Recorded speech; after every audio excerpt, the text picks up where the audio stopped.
Alright, welcome everybody. I'm going to try something new this time. I know I've done a couple of sped up drawing videos in the past. Recently I've had a couple of requests for a new one, and what I'm going to do here is I'm actually going to go through my general process when I'm designing characters or drawing characters that I already have. Right, this is more of a drawing a character I already have in a more engaging pose, I guess. First thing you'll notice that I have here is I've got this bit of inspiration art that I just found on Instagram. I thought the pose was cool. I've got this guy, from the D&D games that I've been running. He's been a recurring NPC, and this drawing took me an hour, but I have sped it up to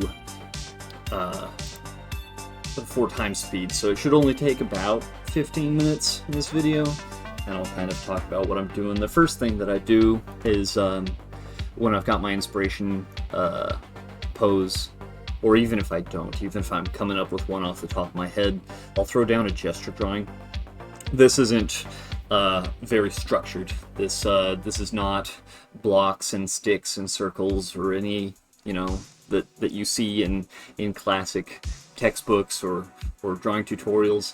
I go with gesture drawing, which is a very quick slapdash, throw shapes together based on what I see. They don't have to be 100% accurate. I'm not looking for 100% accurate. I'm just looking to put down a shape, an engaging shape very quickly down on the page. I'm not worrying about things being specifically detailed. I do put a lot of emphasis on the eyes of a character though, so I spend a little bit extra time on that, but not a lot, And then most of this is just, once I have the general shape, I'll start nailing down the more specific details, bits of clothing, whether his shoulders look right, because he's not supposed to be super bulky. He's supposed to be younger, a little more thin in the shoulder. And I kind of adjust his shoulders several times throughout this, but I'll start throwing his weapons together and some clothing. Just kind of trying to get the general flow of motion from the fabric.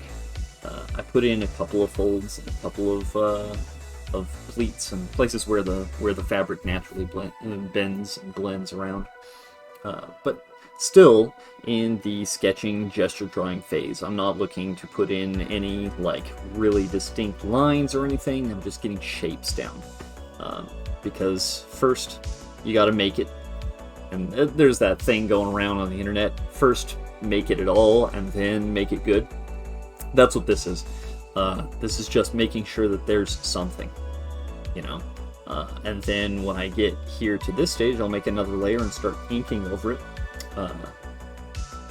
And I occasionally will go back and erase a previous line.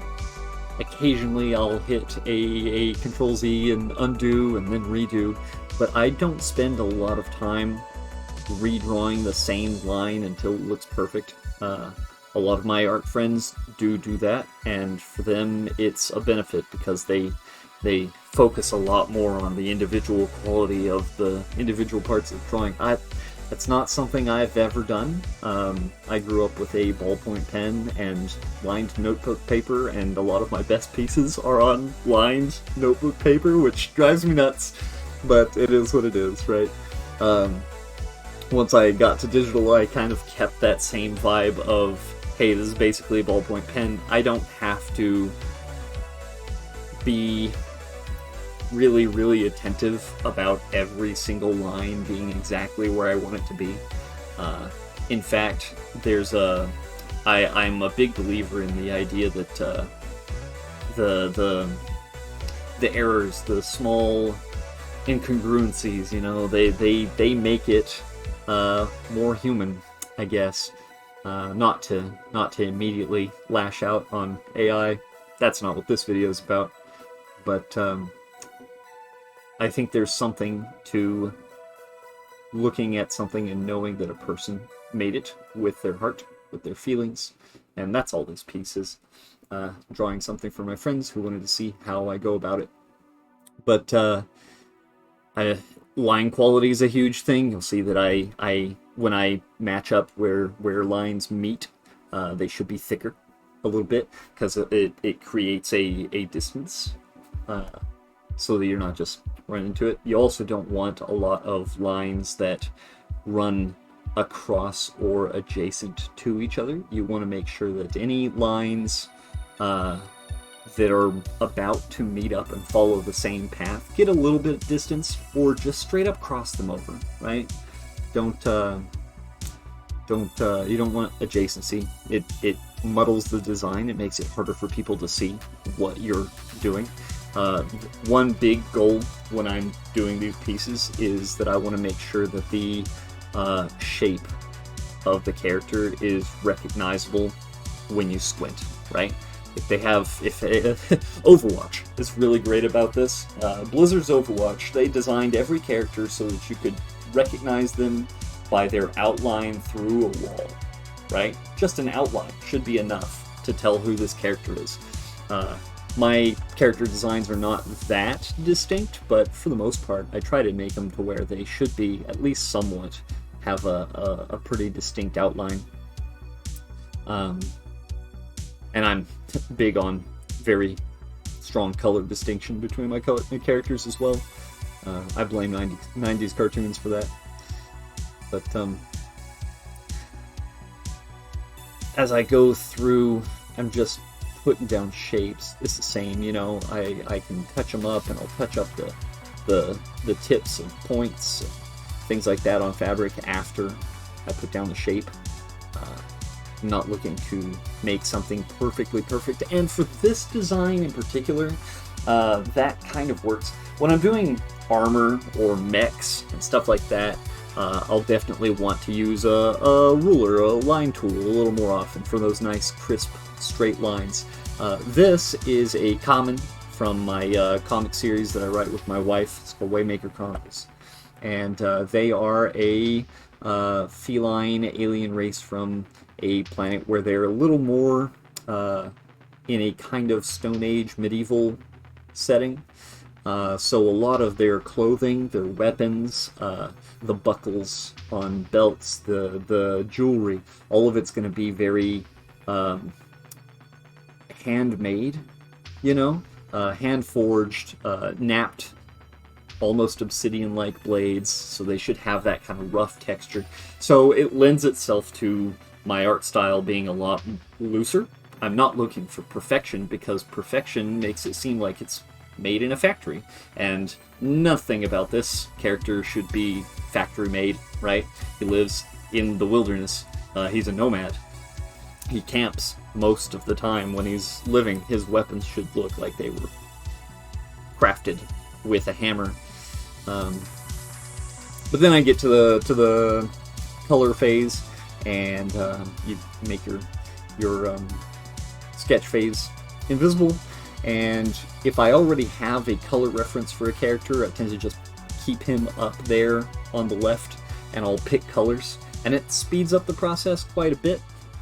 If I don't know what a character's colors are yet, I tend to focus on kind of a rule of threes.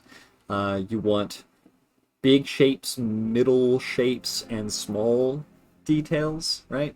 Right now I'm coloring his red kind of cloak and tassets. And I go through the big colors first, and then I start focusing down on the medium blocks of color, and then on the small blocks. And then you'll see that I'll kind of go through, after a while, once I get through the major blocks, I go through and I fill in all the smaller details, like the embroidered lines on the edges of his fabric, any symbols, little things, right? The wraps on his blades, and the doodads that hang from them, and the belts, and the buckles, and bits of sashes, all his jewelry. You'll also see that what I do is I select the area on the line layer, and I feel like this speeds me up a lot. I don't know that everybody does this, but it's something that I've done since I've been drawing comics. When I started when I was 17 years old, is I'll select the area on the line art layer, and then I'll just expand that by like 2 or 3 pixels so that the selection goes into the line art a little bit, and then I'll bucket fill it on the next layer down, so it fills it to the lines and a little beyond so, right? The colors are inside the lines at that point. And then what I have to do a lot of the time is go back through with a pen brush and fill in little gaps, because there's always like where the lines meet very sharply, it'll leave a little pixel, and I go through and I fix those. You'll see me here drawing in his symbols and the smaller details on his outfit, the lines on the edges, accounting for the folds in the fabric, making sure that those at least sort of seem like they're right. I don't always pay exact attention. It's more about getting an overall complete design, not the individual small pieces of the design. I draw character designs that are meant to be observed as a full piece. If you zoom in too far to them, you'll just see that it's lines and colors and shading bits, and that's what all art is made of. But I like observing it as a full piece. I'll go into the shading here. Usually I'll make a new layer above the colors and set it to about 32% opacity, and then I'll get a nice dark purple or dark blue, depending on the environment. In this one, I'm making him kind of in a snowy, kind of shadowy environment, so I'm going with a dark purple. And I'll just kind of fill in it anywhere where the light would be obscured in any way, in the folds, lips, the top edge of the eyes, anywhere where shading happens. And maybe I'll do a video on what I think how shading should be done. It is not one of my strong suits. I just tend to think, hey, would the light hit it from this direction? I'm accounting for his swords glowing in the dark, right? Because Common use these Firestone swords. They're a chiseled kind of obsidian material that reacts to the humidity in the air and has a chemical reaction that makes them very hot, searingly so.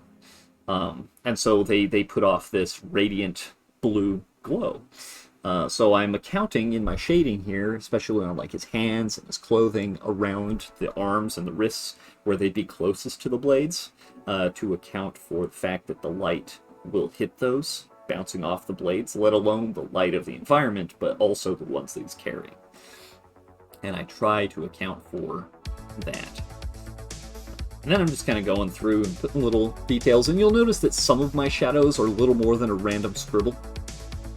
It's just a little bit of that organic feeling that I'm going for. Sometimes I want my shadows to be very stark and decisive for their shapes, and I tend to put those on inorganic materials like metals and stone and stuff like that. But if it's more organic materials like cloth, skin, I tend to be a lot more loosey-goosey with those designs, and just kind of occasionally the shadow just becomes a squivel, and I try and fill in like spaces and shapes, and think about shadows as shapes and spaces on the form that light doesn't get to. So you have to account for the fact that his leg is blocking that little piece of his tail, right? There's a shadow on either side, because part of it comes from the blade, part of it comes from the environment. And then I'll make another, sometimes I'll make a second or even third shadow layer. And the more layers of the same shadow, it can be 32 opacity with a dark purple brush, the more layers you put down, the more distinct the detail will feel, the more 3D the whole design will be. For this one, I stuck to one layer, and then I put kind of a fuzzy shadow layer above as well. And then now I'm kind of going through the white highlights. I just take a thin white brush. I go over every metal, eyes, bits and trinkets, you know, give them just that little highlight. And then I started thinking about what I was going to do for this guy's background. Snow. Javi's got a lot of snow, make it kind of dark. I didn't want the snow to look like it was in lines, so I kind of went through and erased a couple on purpose. Made a couple layers above the swords, just to fill them in with that same blue color and then give them a Gaussian blur.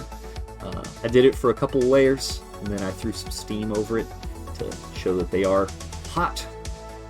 And then I played around with the opacity on that steam to where it, doesn't show as much. Just so it is there, but not over the top.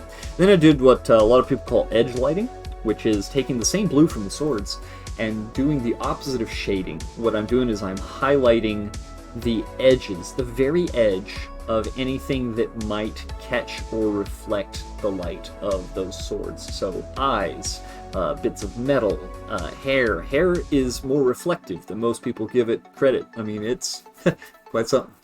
Take a fuzzy brush, kind of light up a little bit of the area in the middle where swords are, and then I just I cropped it around so it found a way where it felt nice and kind of stuck to that.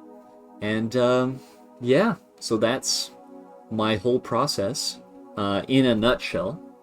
I didn't want to make this an hour-long video because I didn't want to come out of nowhere with, hey, it's me, and here's an hour-long video on how I do my drawing. Especially since while I'm drawing, I don't talk. I have a really hard time engaging with an audience or a conversation while I'm drawing, so I figured I'd try this and draw and then drop something like a voiceover like I'm doing. I think that works fine. If you like this and you'd like to see more, I'd be happy to make more. In fact, I'm planning on doing so because some of my friends have asked me about it recently. They noticed that I used to do some videos like this in the past, and I never really got in a schedule of it, but I'd like to. If you'd like to see more of this, and I hope you do, or if you have any questions, drop them in the comments. Go ahead and give this video a like. If you haven't subscribed to me yet, please do, because that way you'll know when I drop another one without me having to go everywhere and ping every single person I know and say, hey, have you seen this video? Anyway, thank you for joining me for this today. It's been a pleasure and a blast, and I'll catch you all on the next one. Toodles!